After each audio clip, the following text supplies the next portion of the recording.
नरेन दिल्ली के एक metro station पर पिछले 15 से 20 मिनट से एक लड़की से बात कर रहा था। उन्हें देखकर ऐसा लग रहा था कि उनके बीच में कुछ कहासुनी हो रही है। इस दौरान ट्रेन आई और ट्रेन गई भी, लेकिन तभी मेट्रो ट्रेन के हॉर्न की आवाज सुनाई देती है। नरेन के देखते ही देखते वो लड़की भागती है और अचानक ट्रेन के सामने कूद जाती है। नरेन चीखता है, चिल्लाता है, मेट्रो के लोगों से गुहार लगाता है कि किसी भी तरीके से वो मेट्रो को रुकवा दें, पर तभी मेट्रो के दरवाजे बंद हो जाते हैं और वो ट्रेन वहां से चली जाती है। ट्रेन के जाने पर नरेन पटरी की तरफ देखता है और पटरी बिल्कुल साफ होती है जैसे वो पहले थी।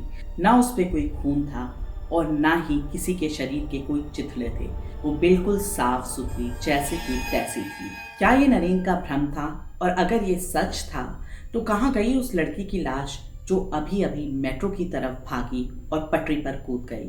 जानने के लिए कहानी को अंत तक जरूर देखें।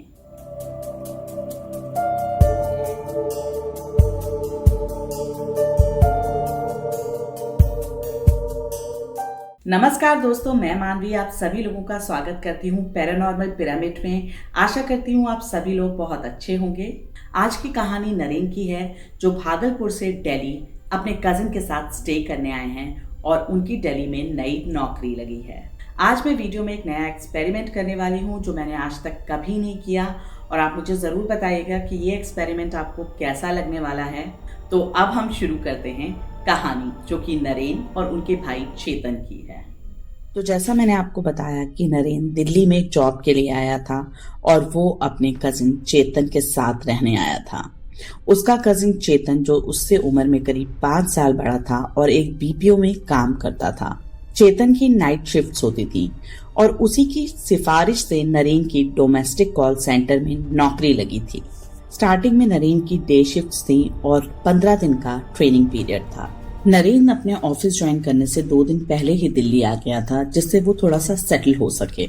नरेन के कजिन चेतन ने लक्ष्मी नगर दिल्ली में एक रूम रेंट पर लिया था, जिसे लिए हुए अभी हार्डली 1 से 1.5 महीने का ही समय हुआ था। नरेन और चेतन के बीच में बड़ा फॉर्मल सा बड़े छोटे वाला रिलेशनशिप था। वो लोग बहुत फ्रेंडली नहीं थे और लिमिटेड ही बात करते थे। दिल्ली में नौकरी लगना नरेन के लिए बहुत खुशी की बात थी। भागलपुर में इतना एक्सपोजर नहीं था जितना नरेन को यहाँ मिलने वाला था। ये लोग एक लोअर मिडिल क्लास फैमिली से बिलोंग करते थे, जिनके यहाँ दिल्ली में काम करना या नौकरी लगना एक बहुत बड़ी बात समझी जाती थी। इस नौकरी के लगने से नरेन बहुत खुश तो था ही, पर खुशी के साथ साथ उसे एक घबराहट भी थी। पहली बार वो घर से बाहर रहने आया था। फिर जिस तरीके की इमेज दिल्ली की उसके दिमाग में थी, उससे वो थोड़ा इल कॉन्फिडेंट फील कर रहा था।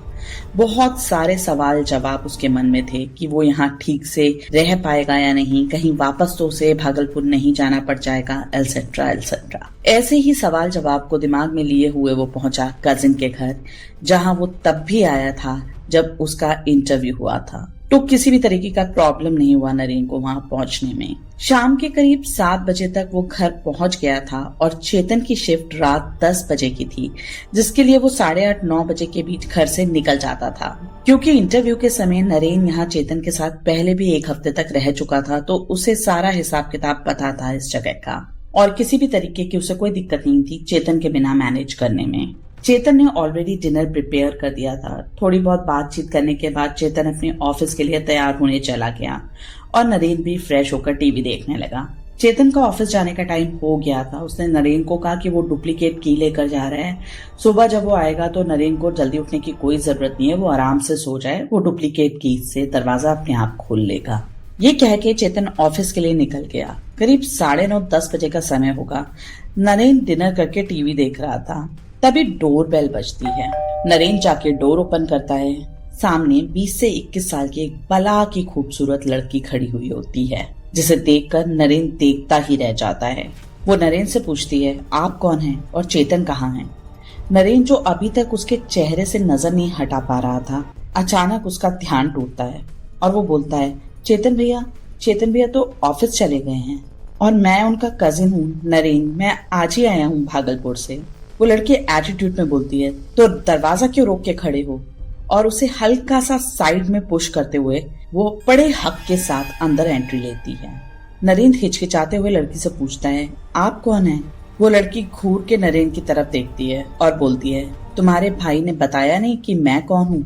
मैं अंकिता हूँ, तुम्हारे भाई की सो कॉल्ड गर्लफ्रेंड, जो अब तक उसके साथ रहती थी, और पिछले 6-7 दिन से तुम्हारा भाई मेरा फोन तक नहीं उठा रहा। नरेंद्र उस लड़की से कुछ बोल पाता उससे पहले ही वो बोलती है, तुम्हें अपने भाई की करतूतों का कुछ पता भी है? तुम्हारा भाई और मैं पिछले 1 साल से रिलेशनशिप में हैं और मोस्ट ऑफ द टाइम मैं उसके साथ ही रहती थी। मेरे घर वालों को इसका पता चल गया और उन्होंने मुझे क्लियर चॉइस दी, या तो मैं उन्हें चुन लूं या तुम्हारे भाई को, और मैंने तुम्हारे भाई को चुना। ये बोलते हुए वो लड़की रोना शुरू कर देती है और आगे बोलती है, शायद यही मेरी सबसे बड़ी गलती थी। नरेंद्र को कुछ समझ नहीं आ रहा होता और वो चेतन के इतना क्लोज भी नहीं होता कि चेतन ने कभी भी उससे अपनी लव लाइफ डिस्कस की हो। नरेंद्र उस लड़की को दिलासा देने लगता है, उसे चुप कराता है, उसे बोलता है कि मुझे बताओ क्या हुआ है, पर अंकिता अब हिचकियां ले लेकर रोना शुरू कर देती है। नरेंद्र उसके लिए पानी लाता है और उसे बेड पर बिठाकर पानी पिलाते हुए दिलासा देने लगता है। उससे पूछता है कि ऐसा क्या हुआ था उन दोनों के बीच जो वो इतनी परेशान है। अंकिता खुद को संभालते हुए बोलती है, मैंने अपना घर परिवार सब तुम्हारे भाई के लिए छोड़ दिया और उसके साथ रहने लगी। वो मुझसे कहता था थोड़ा सेटल हो जाएगा फिर हम शादी कर लेंगे। हमारा रिश्ता सारी हदें पार कर चुका था। मैं इस दौरान 2 बार प्रेग्नेंट भी हुई, पर चेतन ने हर बार अपनी मजबूरियों का हवाला देकर मुझसे माँ बनने का हक भी छीन लिया। मैं उससे जब भी शादी की बात करती तो वो टालता रहता और एक दिन मैंने उसे रंगे हाथों किसी और के साथ पकड़ लिया। इस बात पर हमारी बहुत लड़ाई हुई, पर वो मुझे मेरे मुंह पर ही झुठलाए जा रहा था। धीरे धीरे वो मुझसे दूरियां बढ़ाने लगा और एक दिन वो मुझे छोड़कर चला गया। पहले तो वो बीच बीच में 2-3 दिन के बाद भी घर आ जाया करता था, पर पिछले 15-20 दिन से वो घर ही नहीं लौटा और 1 हफ्ते से तो उसने मेरा फोन भी उठाना बंद कर दिया। बड़ी मुश्किल से मुझे यहाँ का पता मिला है तो मैं यहाँ आई हूँ। ये सब बताते हुए अंकिता लगातार रोए जा रही थी और अंकिता की कहानी सुनकर नरेंद्र का दिल पसीज उठा था।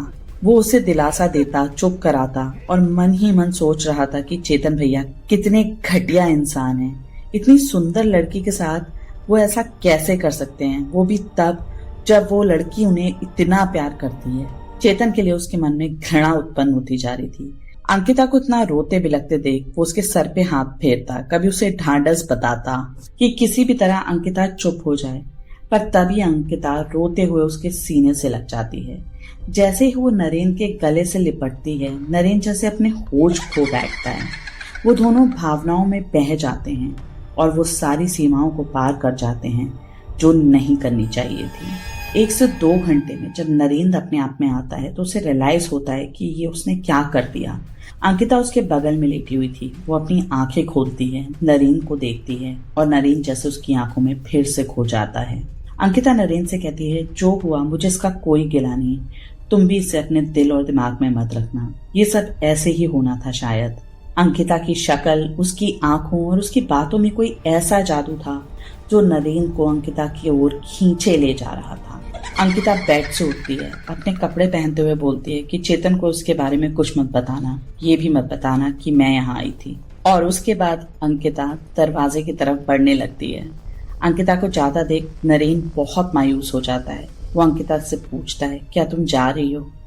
अंकिता पलट कर उसे देखती है, जैसे उसकी आंखों में कई सवाल हो, और उससे पूछती है, तुम क्या चाहते हो, मैं ना जाऊं? नरेंद्र तो बिल्कुल भी नहीं चाहता था कि अंकिता यहाँ से जाए और वो उसको साफ साफ बोल देता है, सच बोलूं तो मैं नहीं चाहता कि तुम जाओ। पता नहीं क्यों, पर तुम्हें देखते ही पहली नजर में मुझे तुमसे प्यार हो गया था। मुझे तो ये भी नहीं पता था कि तुम चेतन भैया की गर्लफ्रेंड थी। तुम्हें जैसे ही मैंने देखा था, पता नहीं मेरे दिल में कुछ ऐसा हुआ और मुझे लगा जैसे तुम मेरे लिए ही हो। ये बातें सुन के अंकिता नरेंद्र पर कटाक्ष मारती है, कितनी जल्दी हो जाता है ना तुम लड़कों को प्यार, फिर उतनी ही जल्दी उसका नशा भी उतर जाता है। अचानक से नरेंद्र को याद आता है कि अंकिता कितनी कष्टों से गुजरी है चेतन की वजह से, और वो बोलता है, नहीं ऐसा नहीं है, माना हमारे बीच बहुत कुछ बहुत जल्दी हो गया, पर मैं धोखा देने वालों में से नहीं हूँ अंकिता। तुम जब चाहो तब आजमा के देख लेना। ये सुन के अंकिता नरेंद्र की तरफ देखती है और बोलती है, तो फिर जरूर आजमाऊंगी तुम्हें एक दिन, पर अभी मुझे जाना है। नरेंद्र उससे पूछता है, फिर आओगी ना मुझसे मिलने के लिए? अंकिता बड़े प्यार से उसके सर पर हाथ रखती है, उसका माथा सहलाती है और बोलती है सोचूंगी, और ये कहकर वहां से चली जाती है। अंकिता के बारे में सोचते सोचते नरेन कब सो जाता है उसे पता ही नहीं चलता। सुबह के 11 बजे करीब उसकी आंख खुलती है तो वो क्या देखता है कि चेतन जहां नरेन के सोने की जगह थी वहां सोया हुआ है और नरेन चेतन के बेड पे सोया हुआ है। नरेन का सारा शरीर टूट रहा है, जैसे उसने रात में हल चलाए हों। उसे यकीन ही नहीं होता है कि रात में जो हुआ था वो सच था। एक मोमेंट तो उसे लगा कि उसने कोई सपना देखा था। नरेन को डायरी लिखने की आदत थी और उसने ये सब कुछ अपनी डायरी में लिखा था। उसने ये भी लिखा था कि वो श्योर नहीं था कि उसके साथ जो हुआ वो सच था या कोई सपना। सारा दिन नरेन का बस इसी उधेड़-बुन में निकल गया, पर चेतन से उसने इस बारे में कोई बात नहीं की। रात हुई और वो बेसब्री से अंकिता का इंतजार करने लगा और ठीक 9:40 पर डोरबेल रिंग होती है। नरेन भागते हुए दरवाजा खोलता है और सामने अंकिता ही थी। वो अंकिता का हाथ पकड़ के जोर से उसे अंदर खींचता है और उसे गले लगा लेता है और पागलों की तरह बोलता है, मुझे मालूम था तुम जरूर आओगी। मैं जानता था ये सपना नहीं है, ये सच है। मुझे मालूम था तुम हो। नरेन का जो रिएक्शन था वो तो इतना इंटेंस था ही, पर अंकिता का रिएक्शन भी उतना ही इंटेंस था और वो भी उसे गले लगा के उतनी ही इंटेंसिटी के साथ बोलती है, पता नहीं मैं खुद को रोक क्यों नहीं पाई, मैं तुम्हारे पास आ गई। और वापस से वो दोनों बहुत इंटेंसिटी के साथ इंटीमेट होते हैं।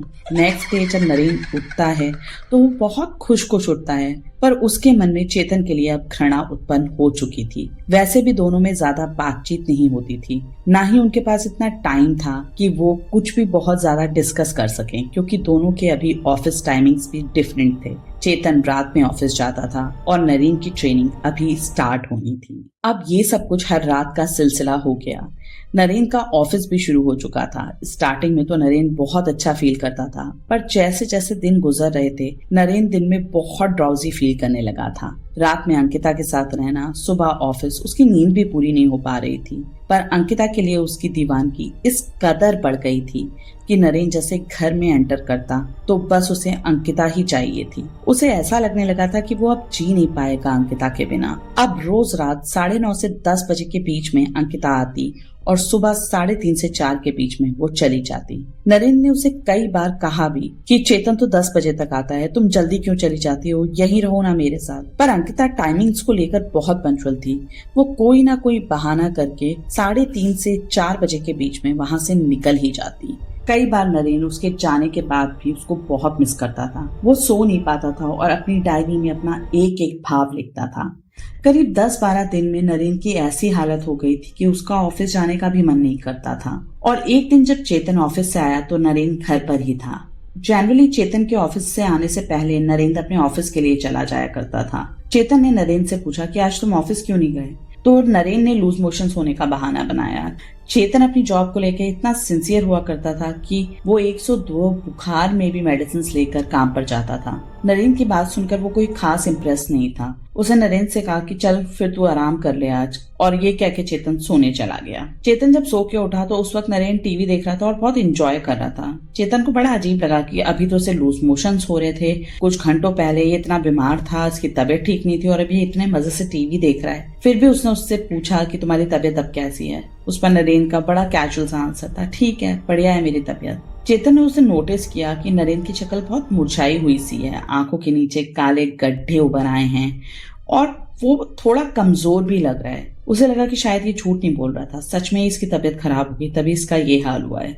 चेतन ने नरेन से पूछा कि तुझे किसी चीज की जरूरत है या डॉक्टर के पास जाना है तो बता, मैं लेकर चलता हूँ। पर नरेन ने मना कर दिया। उसने बोला मेरी तबीयत बिल्कुल ठीक हो गई है, मैं बहुत ठीक फील कर रहा हूँ, कोई जरूरत नहीं है अब मुझे डॉक्टर के पास जाने की। और ये सिलसिला ऐसे ही चलता रहा। अब आया वो दिन जिस दिन चेतन का ऑफ था। आज की रात वो घर पर ही था। चेतन को एक वीक ऑफ मिलता था। अगर वो वीक ऑफ नहीं लेता था तो उस दिन के उसे डबल सैलरी मिलती थी। इसलिए चेतन अमूमन वीक ऑफ नहीं लेता था। वो मंथ में सिर्फ 2 ही ऑफ्स लेता था। और कॉल सेंटर्स में generally week off Saturday Sunday नहीं होते, अकॉर्डिंग टू रोस्टर होते हैं। तो आज चेतन का ऑफ था। और जब नरेंद्र ऑफिस से घर आया तो चेतन चिल कर रहा था, टीवी देख रहा था। दोनों के बीच फॉर्मल सी बातें हुई। नरेंद्र चेंज करते हुए अंदर ही अंदर सोच रहा था कि ये ऑफिस क्यों नहीं गया अभी तक, ऑफिस के लिए तैयार क्यों नहीं हो रहा है। अब वो उससे पूछ भी नहीं सकता था, 8 बज चुके थे और चेतन अभी भी बड़े मजे से टीवी एंजॉय कर रहा था। अब नरेंद्र से रहा नहीं गया और उसने चेतन से पूछ ही लिया कि भैया आज ऑफिस नहीं जाना क्या। इस पर चेतन ने नरेंद्र से बड़े फनी वे में कहा, भाई मैं मशीन नहीं हूँ, इंसान हूँ। तूने जब से ज्वाइन किया है 2 ऑफ्स ले चुका है और मेरा ये 15 दिन में पहला है।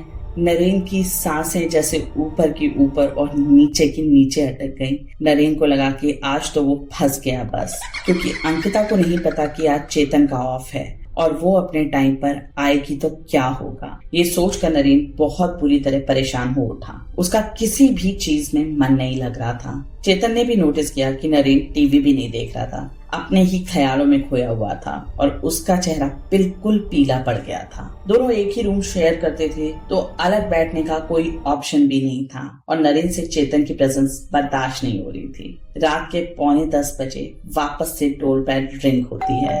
नरेंद्र बेड से जंप मारता है डोर ओपन करने के लिए, पर चेतन दरवाजे के पास था और वो पहले ही दरवाजा खोल देता है और ये देखकर नरेंद्र की सांस ऊपर के ऊपर और नीचे की नीचे अटक जाती है। क्या अंकिता आ गई थी? और अगर ये अंकिता थी तो अंकिता को देखकर चेतन का क्या रिएक्शन होगा, ये मैं आपको जरूर बताऊंगी। पर आगे बढ़ने से पहले मैं आपको कहानी के बीच में आके रिक्वेस्ट कर रही हूँ कि अगर अभी तक आपने मेरे चैनल को सब्सक्राइब नहीं किया तो चैनल को सब्सक्राइब कीजिए, वीडियोस को लाइक कीजिए, अपने दोस्तों के साथ शेयर कीजिए और बेल आइकन प्रेस करना बिल्कुल मत भूलिए। आपके एक छोटे से एफर्ट से बहुत मोटिवेशन मिलती है। तो अब चलते हैं कहानी में आगे और जानते हैं कि ये डोर बेल किसने बजाई थी। क्या ये अंकिता थी या कोई और? चेतन जैसे ही दरवाजा खोलता है नरेंद्र बहुत बुरी तरीके से डर जाता है, पर अगले ही पहर उसे चैन की राहत मिलती है जब वो देखता है कि खाना डिलीवर करने वाला आया है। इन लोगों ने टिफिन सर्विसेज लगवाई हुई थी, पर आज चेतन ने बाहर से खाना ऑर्डर किया था। अब ये दोनों खाना खाना शुरू करते हैं। नरेंद्र चेतन के साथ डिनर कर तो रहा था, पर उसके दिमाग में बस यही चल रहा था कि किसी भी वक्त अंकिता आ सकती है और अगर वो आ गई तो क्या होगा। 10 से 11 बजते हैं, 11 से 12 बज जाते हैं, पर अंकिता नहीं आती। अब नरेंद्र का डर चिंता में बदल जाता है कि आज अंकिता आई क्यों नहीं। और सबसे हैरत की बात तो ये थी कि ये बात 2008 की है, जब मोबाइल फोन्स की सुविधा अच्छी खासी थी, पर नरेंद्र के कई बार मांगने पर भी अंकिता ने अपना मोबाइल नंबर उसे नहीं दिया था। पर जैसे जैसे समय निकलता जा रहा था नरेंद्र को अंकिता की चिंता से ज्यादा अंकिता की तलब होने लगी थी। इसके आगे के शब्द जो नरेंद्र ने अपनी डायरी में लिखे थे वो मैं आपको पढ़ के सुनाती हूँ। रात 12 साढ़े 12 बजे के बाद मुझे अंकिता की ऐसी तलब उठने लगी जैसे वो मुझे नहीं मिली तो मैं मर जाऊंगा। जैसे जैसे रात निकल रही थी मुझे चेतन अपने दुश्मन सा नजर आ रहा था। मेरा दिल कर रहा था कि मैं उसे जान से मार दूं। चेतन टीवी पर कोई पिक्चर देख रहा था और एक बार के लिए तो मैं उठा भी कि पीछे से उसका गला किसी कपड़े से दबा दूं। वो मर जाएगा तो मैं उसके फोन से अंकिता का नंबर निकाल लूंगा और फिर मैं अंकिता को फोन करूंगा। पर अगले ही पल चेतन पीछे मुड़ा। उसने मुझे वहां खड़ा देखकर पूछा, नींद नहीं आ रही क्या? टीवी की आवाज बहुत ज्यादा है तो मैं बंद कर देता हूँ। उसे क्या पता था कि मेरे दिमाग में क्या चल रहा है, पर जब उसने मुझे देखा तो मैं इस कदर डर गया कि जैसे उसने मुझे रंगे हाथों पकड़ लिया हो।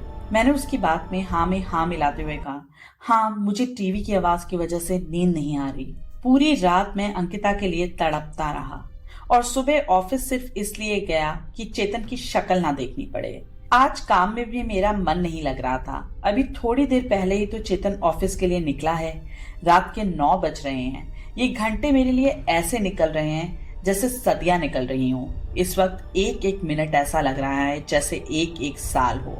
आज अंकिता आएगी ना? अगर नहीं आई तो मैं चेतन को सब कुछ बता दूंगा और कैसे भी उसका मोबाइल नंबर लेकर उस तक पहुंचूंगा। ये वो पन्ना था जो नरेंद्र ने उस रात लिखा था जब वो चेतन को जान से मार डालना चाहता था। रात के 9:45 पर डोर बेल बजती है। नरेंद्र भाग के दरवाजा खोलता है और अंकिता उसके सामने खड़ी होती है। अंकिता को देखते ही नरेंद्र उसे गले लगा लेता है और रोते रोते उसके पैरों में गिर जाता है। अंकिता उसको पुश करते हुए अंदर आती है और उसे बहुत रूडली बोलती है, रोना बंद करो। पर नरेन से जैसे कंट्रोल ही नहीं हो रहा था। वो बस रोए जा रहा था और बोल रहा था, तुम कहाँ चली गई थी, क्यों नहीं आई तुम कल? तुम्हें पता है ना मेरा क्या हाल होता है तुम्हारे बिना। और दुनिया भर की बातें वो अंकिता से करे जा रहा था, जैसे अंकिता एक दिन नहीं सदियों से उससे मिलने ना आई हो। पर अंकिता को उसकी हालत देखकर कोई फर्क नहीं पड़ रहा था। उल्टा वो उसको कहती है अगर वो चुप नहीं हुआ तो वो अभी के अभी वहाँ से चली जाएगी। ये सुन के नरेन चुप हो जाता है और उसके थोड़ी देर बाद ही वापस से वो दोनों बहुत इंटेंसली इंटीमेट होते हैं। ये सब हो जाने के बाद नरेन अंकिता से पूछता है कि कल तुम कहाँ थी, आई क्यों नहीं? उस पर अंकिता जवाब देती है, क्यों, कल तुम्हारा भाई नहीं था क्या यहाँ? अगर मैं यहाँ आ जाती तो क्या होता, सोचा है तुमने? उस पर नरेन बोलता है, हाँ वो तो है, मैंने तुम्हें बहुत मिस किया अंकिता, मैं अब जी नहीं सकता तुम्हारे बिना, चलो हम साथ रहते हैं ना। नरेन अंकिता से ये सब बातें कर रहा था, पर एक बार भी नरेन के दिमाग में ये बात नहीं आई कि अंकिता को कैसे पता चला कि कल चेतन घर पर ही था। वो तो बस अंकिता की दीवानगी में पूरी तरह खोया हुआ था। अंकिता उससे पूछती है, कैसे रहोगे मेरे साथ, मेरे और अपने भाई के साथ, दोनों के साथ रहोगे? नरेन अंकिता को दिलासा देते हुए बोलता है, नहीं हम यहाँ क्यों रहेंगे, मैं कहीं और रूम ले लूंगा जहाँ मैं और तुम साथ रहेंगे। इस पर अंकिता बहुत गुस्सा हो जाती है और कहती है, अलग रूम तुम क्यों लोगे, चेतन को जाना होगा। इस पर नरेन अंकिता को समझाने की कोशिश करता है, अंकिता ये रूम तो चेतन ने लिया है और ये हमारी प्रॉपर्टी भी नहीं है, मैं कैसे उन्हें कह सकता हूँ यहाँ से जाने के लिए, जबकि मुझे अपने साथ रखकर उन्होंने मुझ पर एक फेवर ही किया है। ये सुनकर अंकिता को इतना गुस्सा आता है और उसका चेहरा पूरा गुस्से में लाल हो चुका होता है और वो नरेन से बोलती है, तुम्हें बिल्कुल शर्म नहीं आती ना? जिस आदमी ने मेरे साथ इतना बुरा किया, तुम्हें तो उसे जान से मार देना चाहिए, और तुम कह रहे हो कि उसने तुम पर फेवर किया है। ठीक है, अब तुम उसी के साथ रहो, मैं आज के बाद तुमसे मिलने कभी नहीं आऊंगी। ये सुन के नरेन के जैसे होश उड़ जाते हैं। नरेन अंकिता के पैरों में गिरकर गिड़गिड़ाना शुरू कर देता है, प्लीज ऐसा मत बोलो, तुम जो कहोगी वो मैं करूंगा, पर मुझे छोड़कर मत जाना। इस पर अंकिता उससे कमिटमेंट लेती है, कर पाओगे तुम जो मैं कहूंगी? नरेन को इस वक्त अंकिता से ज्यादा कुछ और चाहिए ही नहीं था और वो रोते हुए हामी भरता है। वो कहता है, तुम जो कहोगी अंकिता मैं वो करूंगा। और इस पर अंकिता उससे कहती है कि चेतन को जान से मार दो। ये सुनकर नरेन बस अंकिता का चेहरा देखते ही रह जाता है, पर वो जानता था कि अगर उसने ज्यादा सवाल जवाब किए तो अंकिता अभी के अभी वहाँ से उससे सारे रिश्ते नाते तोड़कर चली जाएगी, जो वो कभी बर्दाश्त नहीं कर सकता था। तो वो अंकिता को टेम्परेरी रिलीफ देने के लिए बोल देता है, हाँ मार दूंगा उसे, मैं कुछ भी कर सकता हूँ तुम्हारे लिए। और ये सुनकर अंकिता खुशी से झूम उठती है, नरेन को गले लगाती है और बोलती है, अब चेतन की मौत ही हम दोनों को एक कर सकती है। उस रात नरेन ने अंकिता से बहुत बार रिक्वेस्ट की कि वो अपना मोबाइल नंबर नरेन को दे दे, पर अंकिता ने एक अजीब सा बहाना बनाया। उसने कहा कि जब चेतन से उसका ब्रेकअप हुआ था तो उसने अपना मोबाइल तोड़ दिया और उसके बाद वो मोबाइल नहीं रखती। बहुत स्ट्रेंज सी बात थी ये बिलीव करने के लिए, पर अंकिता तो जो भी बोलती थी वो नरेन के लिए पत्थर की लकीर था। फिर नरेन उससे पूछता है, कल तो हम बच गए, पर कल की तरह अगर चेतन किसी भी दिन घर पर रुक गया तो मैं कैसे इन्फॉर्म करूंगा तुम्हें? इस पर अंकिता हंसते हुए बोलती है, उसकी तो नौबत ही नहीं आएगी, तब तक तुम उसे ठिकाने जो लगा दोगे। नेक्स्ट डे से नरेन बहुत डिस्टर्ब रहने लगा था। वो जब भी चेतन को देखता, उसे देखते ही उसे ऐसा लगता कि वो चेतन को मार डाले।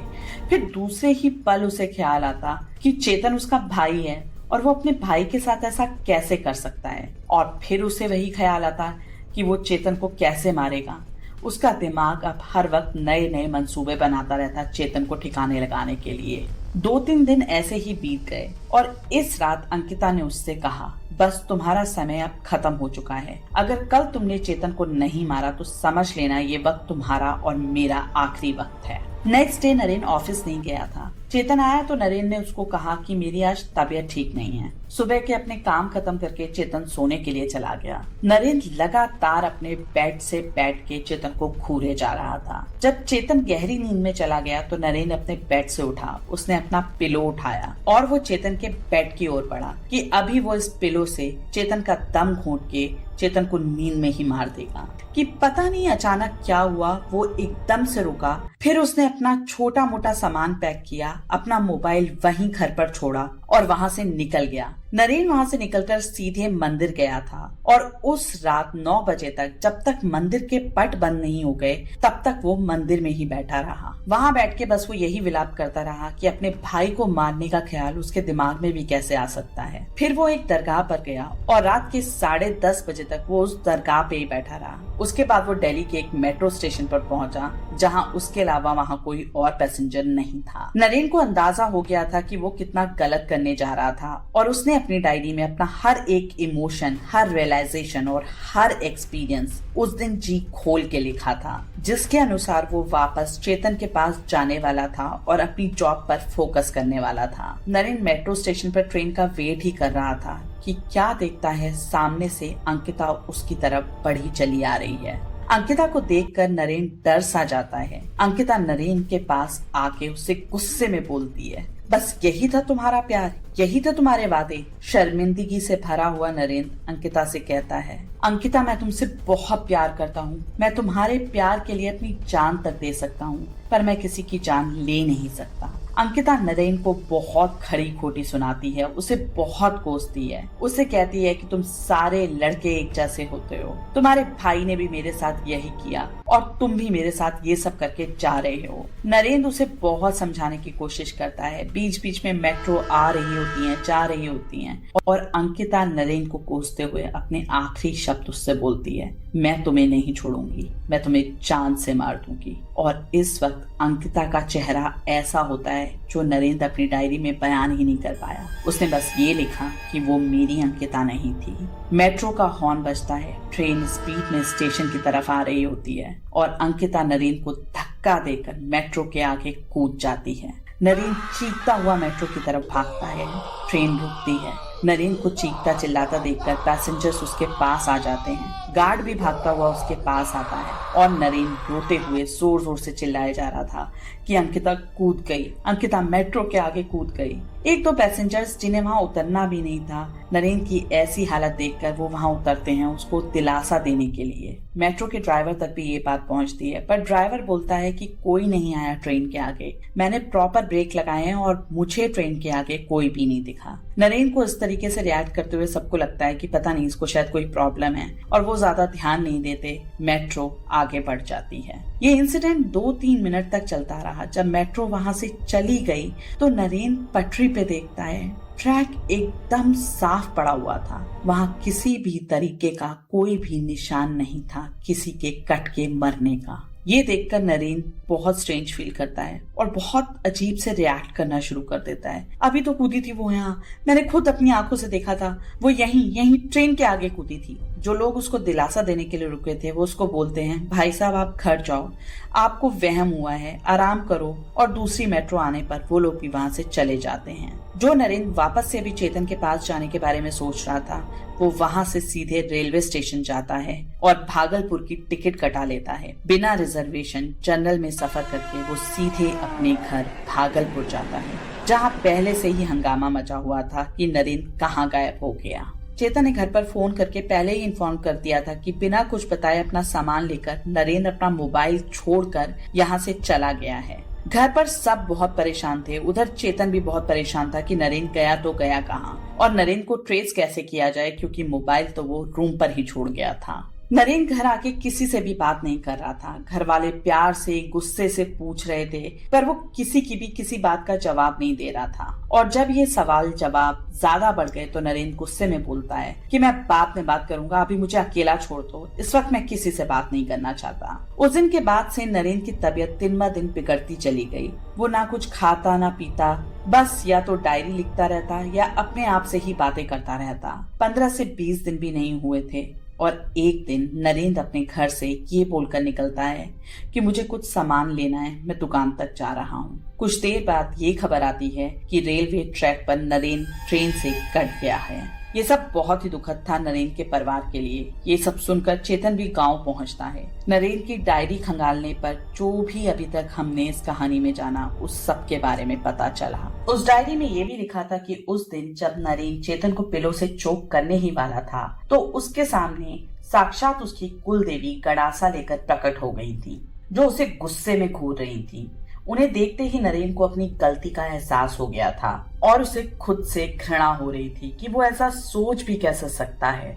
इसलिए वो अपना सारा सामान लेकर वहां से चला गया था। उसे कुछ समझ नहीं आ रहा था कि वो कहाँ जाएगा। अपने मन को शांत करने के लिए वो मंदिर गया। उसने वहां ही डिसाइड कर लिया था कि वो वापस चेतन के पास चला जाएगा और अंकिता से सारे रिश्ते खत्म कर देगा, पर उसके लिए उससे थोड़ा टाइम चाहिए था। तो वो मंदिर के पट बंद होने के बाद दरगाह गया कि वो थोड़ा टाइम बोरो कर सके और लेट घर पहुंचे, जिससे अंकिता वहां आए तो नरेन उसे वहां ना मिले। पर अंकिता को कैसे पता चला कि नरेन मेट्रो स्टेशन पर है? उसने अपनी डायरी में ये भी लिखा था कि उसे ये सोचकर भी बहुत हैरानी होती है कि अंकिता को उस दिन कैसे पता चला था कि चेतन का ऑफ है और वो घर नहीं आई थी। मेट्रो वाले इंसिडेंट के बाद अंकिता उसे किसी भी वक्त अपने आसपास महसूस होती थी, जो उसे हर वक्त गुस्से में घूरती थी, धमकाती थी। वो उसे मार डालेगी, उसकी मौत निश्चित है, ऐसे साइंस देती थी। हर रात वो उसके साथ हम बिस्तर होती। जिस शक्ल में वो उसके साथ इंटीमेट होती थी वो नरेन ने कुछ इस तरह से बयान किया था। उसका चेहरा सड़ा गला हुआ होता था, चेहरे की स्किन जगह जगह से पिघल रही होती थी और जगह जगह पर उसके चेहरे पर मैगेट्स रेंग रहे होते थे। नरेन चीखना चाहता था, चिल्लाना चाहता था, पर वो कुछ नहीं कर पाता था, जैसे उसके शरीर का कोई हिस्सा उसके बस में ही ना हो। इनफैक्ट इस बारे में नरेन ने अपने घर वालों से भी बात करने की बहुत बार कोशिश की थी, पर अंकिता उसे ऐसे साइंस देती थी कि अगर नरेन ने अपना मुंह खोला तो वो उसके फैमिली को बहुत हार्म करेगी। इन दिनों के अंदर नरेन की मदर एक बार आंगन में गिर गई थी, जिसकी वजह से उनकी पैर में काफी चोट आ गई थी, और एक बार उसके पापा का एक्सीडेंट भी हो गया था, जिसमें पापा को तो कुछ नहीं हुआ पर उनकी पूरी साइकिल टूट गई थी। और इसके बाद अंकिता उसे हंसते हुए नजर आती थी। जब चेतन को इस डायरी के बारे में पता चला, उसने पूरी डायरी पढ़ी और परिवार वाले उससे लगातार सवाल कर रहे थे कि अंकिता नाम की लड़की कौन है। तो चेतन को याद करने पर भी नहीं याद आ रहा था कि वो किसी भी अंकिता नाम की लड़की से कभी मिला भी हो, और वो सबको यही कह रहा था कि वो किसी अंकिता नाम की लड़की को नहीं जानता। अब ये अंकिता सबके लिए मिस्ट्री बन गई थी। चेतन के भागलपुर पहुंचने तक नरेन का अंतिम संस्कार भी हो चुका था, पर इन सब डिस्कशन के बाद ये लोग नेक्स्ट डे ही अपनी कुलदेवी के मंदिर गए। हालांकि शुद्धि से पहले पूजा पाठ करना निषेध होता है, पर इनके गुरुजी वहीं गद्दी लगाते थे और अभी तक घर वाले यही सोच रहे थे कि नरेन ने अंकिता की वजह से सुसाइड कर लिया है। पर चेतन के ये बताने के बाद कि वो किसी अंकिता नाम की लड़की को नहीं जानता, सबको डर था कि कहीं चेतन पर भी इसका प्रभाव ना पड़ जाए। वैसे भी सुसाइड के एंगल से ये एक पुलिस केस बन चुका था, पर नरेन की फैमिली ने उसकी डायरी पुलिस से छुपा ली थी, जिससे घर की बात घर में ही रहे। नेक्स्ट डे जब सब गुरुजी के पास गए तो उन्होंने चेतन को देखते ही बोल दिया, तेरे ऊपर कोई विपदा है जो तुझे मारने की कोशिश कर रही है। घर वालों ने सारी बात गुरुजी को बताई। उन्होंने चेतन से पूछा कि क्या तेरे साथ किसी भी तरह की कोई भी अजीबोगरीब चीज हो रही है पिछले 1-1.5 महीने से।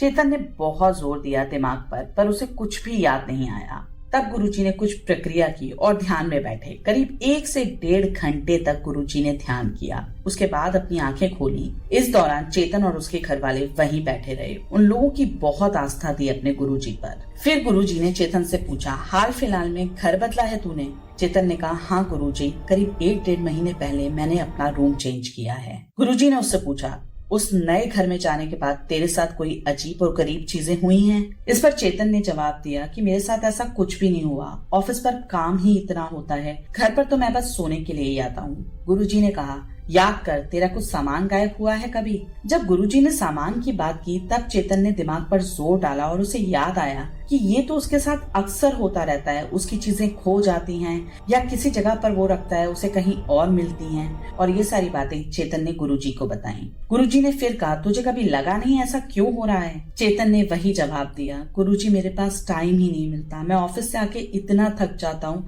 कि मुझे बस लगता है कहाँ बिस्तर मिले और मैं कब सोऊं उस पर। ये सब कुछ हो रहा था पर मुझे लगता था कि शायद मैं ही चीजें रखकर भूल जाता हूँ। गुरुजी ने कहा, ऐसा नहीं है, तू जिस जगह रह रहा है उस जगह पर भयानक चुड़ैल का साया है जो तेरी जान लेने के पीछे पड़ी हुई है। ये जो माता का तावीज तूने अपने बाजू पर बांधा हुआ है, यही तेरी रक्षा कर रहा है। वो खुद तो तुझे छू नहीं सकती थी, इसलिए किसी न किसी बहाने से तुझे खत्म करने के प्रयत्न कर रही थी। इनकी फैमिली में एक ट्रेडिशन था, सभी लड़कों को विघ्न बाधाओं से बचाने के लिए आम पर देवी का सिद्ध तावीज बांधा जाता था और ये तावीज चेतन ने अपनी बाजू से कभी अलग नहीं किया था और तावीज नरेन के बाजू पे भी बांधा गया था। आगे गुरुजी बताते हैं कि नरेन ने आत्महत्या नहीं की, बल्कि उसी चुड़ैल ने उसे मारा है। और ये जो भी सब तुमने मुझे उस लड़की अंकिता के बारे में बताया है, वो कोई लड़की नहीं है, बल्कि एक चुड़ैल है जिसने नरेन को अपना शिकार बनाया। पर वो तुझ पर काबू नहीं पा रही थी, वो उसके जरिए तुझे मरवाना चाहती थी। तुझे मारने के बाद भी नरेन की मृत्यु तो निश्चित ही थी। नरेन ने दिल्ली पहुंचने से पहले ही ट्रेन में अपना ताबीज खोल दिया था। इस लड़की का प्रेत उस घर में पहले से ही था और नरेन को अकेले पाते ही उसने अपनी चपेट में नरेन को ले लिया। नरेन ने तुझे जान से मारने की भी कोशिश की, पर जिस वक्त वो ऐसा करने ही वाला था, तेरी कुलदेवी ने तेरी रक्षा की। यदि तेरी बाजू में ये सुरक्षा कवच नहीं होता तो उस दिन तेरी मृत्यु निश्चित थी। आगे गुरुजी ने चेतन को बोला कि तू यहाँ से वापस जाते ही उस घर को छोड़ दे। तू पता करेगा तो तुझे पता चलेगा कि वहाँ तुझसे पहले भी उस चुड़ैल ने कई और लोगों को अपना शिकार जरूर बनाया होगा। बाबा की बातें सुनकर चेतन के पैरों तले जमीन निकल गई। उसने वापस जाते ही वो घर छोड़ दिया, पर उसके मन में उस रूम के बारे में जानने की जिज्ञासा बढ़ती जा रही थी। चेतन ने आसपास पता किया तो पास में एक कपड़े इस्त्री करने वाला रहता था, जो वहां करीब 10 साल से अपनी झोपड़ी लगाए बैठा था और लोगों के कपड़े इस्त्री किया करता था। उससे बात करने के बाद चेतन को पता चला कि यहाँ 5 से 6 साल पहले अंकिता नाम की एक लड़की रहने आई थी। फिर एक दिन उसने ट्रेन से कटकर सुसाइड कर लिया। प्रेस वाले ने उसे ये भी बताया कि उठते उठते पता चला था कि उसका किसी के साथ कोई रिश्ता था और लड़के ने उसे धोखा दे दिया। वो ये बात झेल नहीं पाई और मर गई। इस घर का मालिक तो विदेश रहता है बाबूजी, डीलर्स ही इसके कमरे किराए पे चढ़ाते उठाते हैं, पर इस जगह ज्यादा कोई टिक नहीं पाता। कई लड़कों को तो मैंने यहाँ से आधी रात को सामान छोड़कर भागते हुए देखा है। 2 लड़कों की तो मृत्यु भी हो गई इस घर में। शायद वही कमरा हो जिसकी आप बात कर रहे हैं। एक की तो करंट लगने से हुई थी और दूसरे का तो पता ही नहीं चला। रात को वो सोया और कभी उसकी सुबह ही नहीं हुई। कई लोग कहते हैं कि इस घर में भूत रहते हैं। अब क्या सच है ये तो हमें पता नहीं। वैसे भी यहाँ लोग एक दूसरे से कम ही बात करते हैं। चेतन को ये सब सुन के कन्फर्म हो गया था कि हो ना हो ये स्पिरिट अंकिता की ही है, जो अब ईविल हो चुकी है और शायद वो सभी लड़कों में बदला ढूंढती है। चेतन ने अपने भाई को खोकर बहुत बड़ी कीमत चुकाई थी उस कमरे में रहने की। तो ये थी कहानी चेतन और नरेन की, जिसको इनके एक और कजिन ने हमारे साथ साझा किया और ये कहानी काफ़ी दुख भरी थी। अंत तक आते आते मुझे खुद बहुत बुरा लग रहा था कि ये बहुत ही गलत हुआ जो भी हुआ। मैं यही कहूँगी कि आप इन कहानियों को एज एन एंटरटेनमेंट पर्पस सुना करें। क्या सच है क्या नहीं हम कुछ भी नहीं जानते, पर अगर पॉजिटिव है तो नेगेटिव भी है और नेगेटिव है तो पॉजिटिव भी है। तो कहीं ना कहीं ये सारी चीज़ें हैं, मैं ऐसा मानती हूँ, और जिन लोगों के साथ होती है उन लोगों को ही पता चलता है। तो आशा करती हूँ कि आप लोगों को कहानी पसंद आई होगी। अगर आपको कहानी पसंद आई है तो वीडियो को लाइक करें, अपने दोस्तों के साथ शेयर करें, चैनल को सब्सक्राइब करना ना भूलें, बेल आइकन जरूर प्रेस करें। और अगर आप लोग भी चाहते हैं कि मैं आपकी स्टोरीज भी यहाँ से नरेट करूँ तो आप मुझे अपनी स्टोरीज सामने दिए हुए मेल आईडी पर सेंड कर सकते हैं और मुझे फीडबैक ज़रूर दीजिएगा कि आज की कहानी आपको कैसी लगी और आज की कहानी सुनना आपको कैसा लगा, क्योंकि ये मेरे लिए बड़ा नया सा एक्सपीरियंस है जो मैंने किया है। हालांकि यूट्यूब पे आपको बहुत सारे लोग ऐसा करते मिल जाएंगे, पर मैंने फर्स्ट टाइम ट्राई किया। बहुत ही साधारण तरीके से, बहुत ही सिंप्लिसिटी के साथ आप लोगों के आगे स्टोरी रिप्रेजेंट की है। तो मुझे फीडबैक ज़रूर दीजिएगा और बाकी मिलते हैं फिर बहुत जल्दी एक नई कहानी के साथ। तब तक के लिए stay tuned with the channel. अपना ख्याल रखिए। नमस्कार।